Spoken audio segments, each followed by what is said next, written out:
Hello everyone, welcome back to Pakistani reaction. तो जी आज हम जिस वीडियो पे रिएक्ट करने वाले हैं उसका टाइटल है the secret of Kailash temple, tour of Kailash मंदिर, एलोरा डॉक्यूमेंट्री।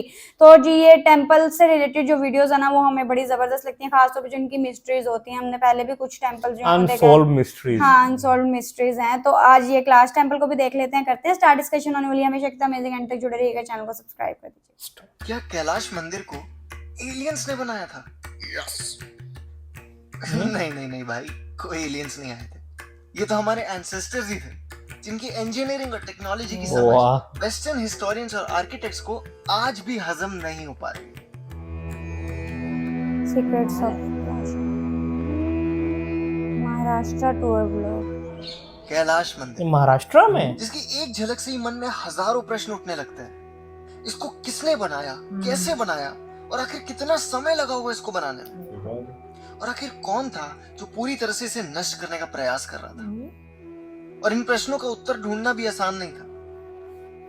हम सब जानते हैं कि पिछली कई सदियों से हमारे इतिहास को तोड़ मरोड़ के बताने की कोशिश लगातार जारी है। ऐसे में एक बार फिर से हम श्री अशोक बेडेकर जी की शरण में थे।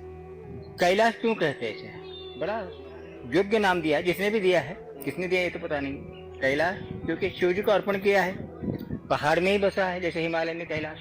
एलोरा केव्स की 32 गुफाओं में से 16वीं गुफा है कैलाश मंदिर। महादेव के भक्त शिव के ध्यान में लीन रहना चाहते थे, इसीलिए शिव जी के घर को सिंबलाइज करते हुए मंदिर को 8वीं शताब्दी में राष्ट्रकूट राजकृष्ण ने बनवाया था। इसे बनाने में कम से कम 7000 मजदूर और शिल्पकारों ने काम किया था।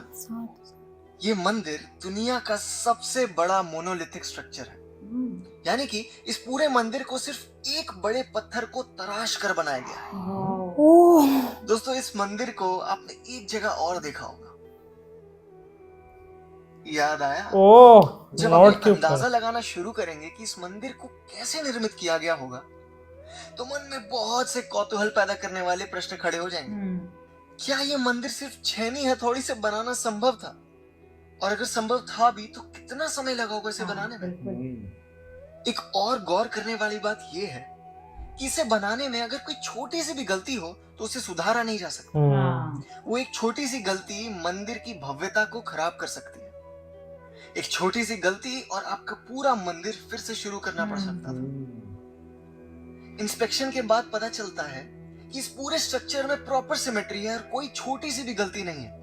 पूरा स्ट्रक्चर मंदिर के दिए वास्तुशास्त्र पे सटीक बैठता है। एक्सपर्ट की समझ से इस मंदिर को शिखर से तराशना शुरू किया गया था। करीब 2 लाख से 5 लाख बेसाल्ट पत्थर 18 साल लगाकर एक्सकैवेट किए गए थे। अब अगर इस फैक्ट को दिमाग में रखें और अगर हर दिन 12 घंटे भी काम होता था तो लगातार 20 साल तक 20,000 टन पत्थर हर साल, यानी 50 टन पत्थर हर दिन या 4 टन पत्थर हर घंटे खोद के निकाला गया होगा। और वो भी बसाल्ट रॉक, जो कि सबसे कठोर पत्थरों में से एक है। इसकी अंधेरी गुफाओं में भी कमाल की शिल्पकारी की गई है, वो भी आज से 1200 साल पहले। 1200 साल। बिजली नहीं होने के कारणवश इसे बनाने के लिए हर दिन 12 घंटे काम किया जा सकता था। मिरर्स का इस्तेमाल करके रिफ्लेक्शंस बनाए जाते थे ताकि अंधेरी गुफाओं तक भी रोशनी पहुंच सके। इस आर्किटेक्चर को अगर आप ऊपर से देखो तो एक रथ की तरह भी दिखाई देता है। इस मंदिर को दूर से देखकर ही हमें इसकी भव्यता का एहसास हो रहा था, लेकिन पास जाकर जब बेडेकर जी ने इस पर हुई शिल्पकारियों का मतलब बताया तो हम दंग रह गए। इस पूरे मंदिर का एक भाग रामायण और एक भाग महाभारत की घटनाओं को दर्शाता है, और उनके बीचों बीच मंदिर के गर्भगृह में शिवलिंग। इस मंदिर की सुरक्षा में दोनों तरफ खड़े हैं 2 द्वारपाल के रूप में हाथी, जिन्हें हिंदू धर्म में बहुत ही ऑस्पिशियस माना जाता है।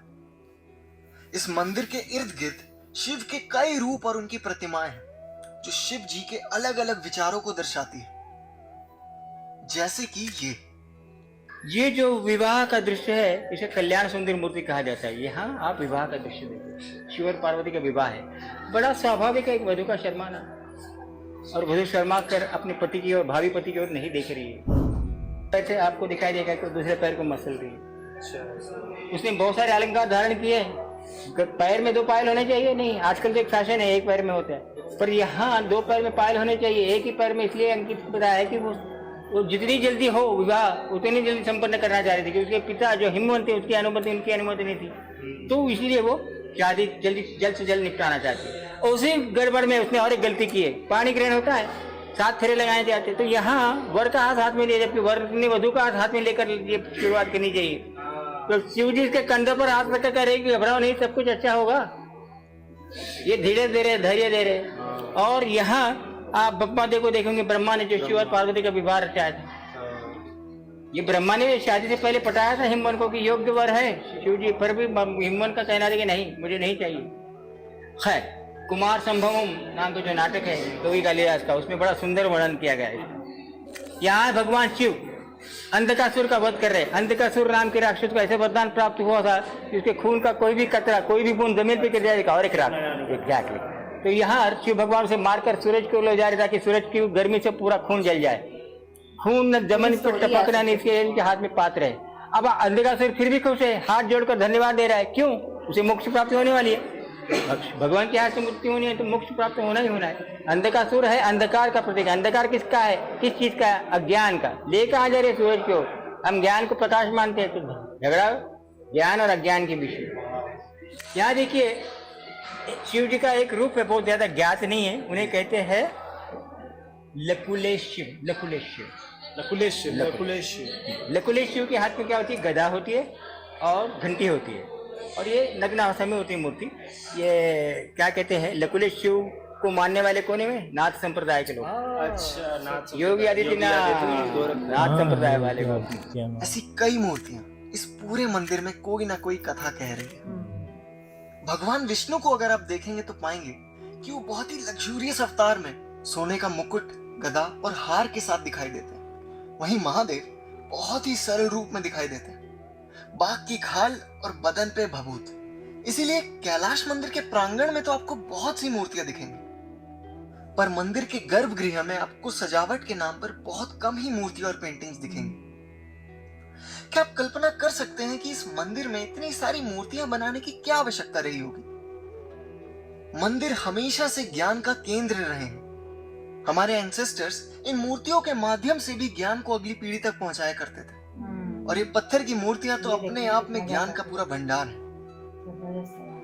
लेकिन बड़े दुख की बात है कि औरंगजेब, जिसने कई हिंदू मंदिरों को तोड़ा था, उसने इस भव्य कैलाश मंदिर को भी तोड़ने का प्रयास किया था। 1682 में पूरे 3 साल तक उसने 1000 आदमी को इसे तोड़ने में जुटा दिया था। कई मूर्तियों को खंडित कर दिया, कई केव में आग लगा दी।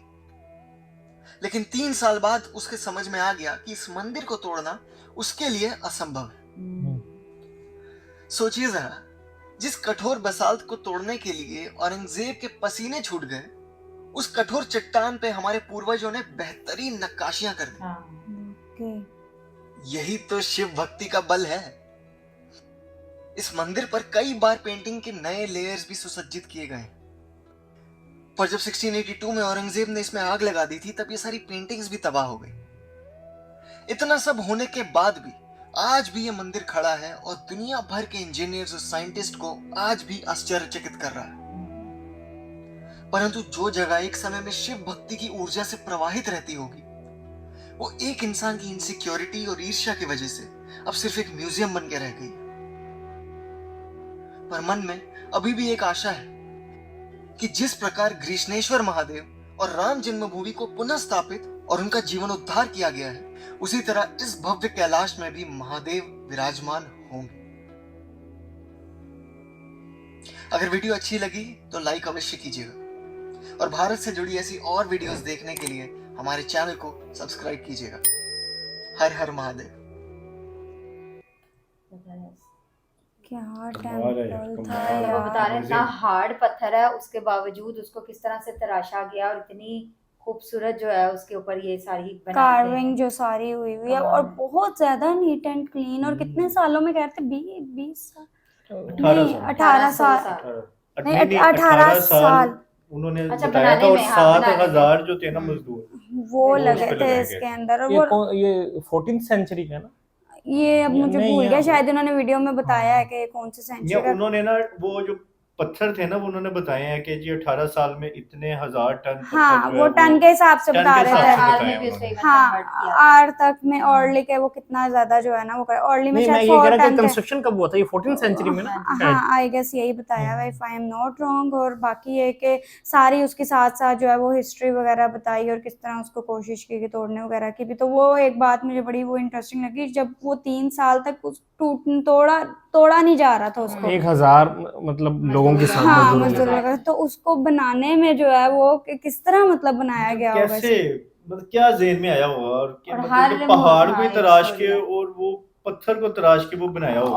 और उस टाइम वो कितना कठिन था, बहुत ज्यादा, बहुत बहुत ज्यादा। ज्यादा। और उस टाइम में तो इतनी टेक्नोलॉजी भी नहीं थी, छेनी हथौड़े से। छेनी ये हथौड़े लोग के साथ। कोई ना कोई मैसेज कन्वे किया गया हर हाँ हर कुछ स्टोरी ऐसा है। story और एक वॉल ऐसे थे जिधर तो बहुत ज्यादा वो छोटी छोटी हाँ। कार्विंग वो तो सारी। बहुत कमाल लग रही हाँ वो तो बहुत ज्यादा उसकी नीटनेस देख के ना मैं लिटरली हैरान परेशान रह गई, क्योंकि शायद हम हाँ, कुछ believe ऐसा ही नहीं इतने आ रहा इस मॉडर्न तरह से, दौर में हाँ। भी ना बना सकते हो जो उस दौर में जो है ना बन गया हुआ है। बहुत ज्यादा कमाल। और वो जिस तरह गाइड थे साथ तो वो थोड़ी बहुत स्टोरी भी बताते और इस तरह हर कार्विंग के पीछे इसी तरह से जो है ना पूरी वो story स्टोरी है, है। मतलब पूरा वो हिस्ट्री से भरा हुआ है। और एक आने वाली नस्ल को थोड़ा एजुकेशन देने के लिए कहीं ना कहीं कोई ना कोई मैसेज जो है ना वो छोड़ के गए और हैं। ऐसे कई टेम्पल्स हैं, मंदिर हैं जो तोड़ दिए गए, हम्म। जो अभी एग्जिस्ट भी नहीं करते। मतलब अब ये ये कहना तो है, बहुत हाँ, बड़ा था ना, हाँ। तो इसलिए अभी भी है। बट ऐसे मौजूद बहुत अभी से तक। और मतलब मतलब कोशिश इसको भी की हाँ। गई है लेकिन नाकाम रही है, क्योंकि एक तो वो पत्थर जो है वो उस लेवल का नहीं था कि वो टूट भी नहीं सका, और दूसरा वो यही कहते हैं कि इसको मंदिर की तरह यूज नहीं किया जाता, म्यूजियम के तौर पे किया जाता है।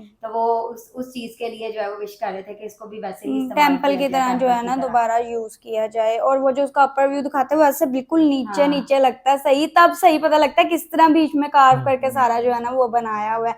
तो बहुत जबरदस्त सही वीडियो। अच्छा, मुझे आज इसकी लोकेशन पता चली, मैंने इसके बारे में सुना महाराष्ट्र, जरूर था। हाँ। महाराष्ट्र स्टेट हाँ में। वो नीचे लिखा हुआ था वीडियो के नीचे, मैंने पढ़ा। मुझे था कि ये शायद वो साउथ इंडिया में, जैसे उधर वो जो रिचेस्ट टेम्पल्स नहीं है, हाँ, हाँ, हाँ। क्योंकि वो लोकेशन ऐसी लग रही थी जैसे मतलब ग्रीनरी बहुत लश ग्रीनरी। तो जी खैर बहुत इन्फॉर्मेटिव रही वीडियो, जबरदस्त थी और हैरान परेशान कर दिया खासतौर पर उसकी बनावट ने। आई होप सो आप लोगों को रिएक्शन पसंद आया तो जल्दी से चैनल को सब्सक्राइब कर दे। मिलते हैं नेक्स्ट वीडियो में। सी या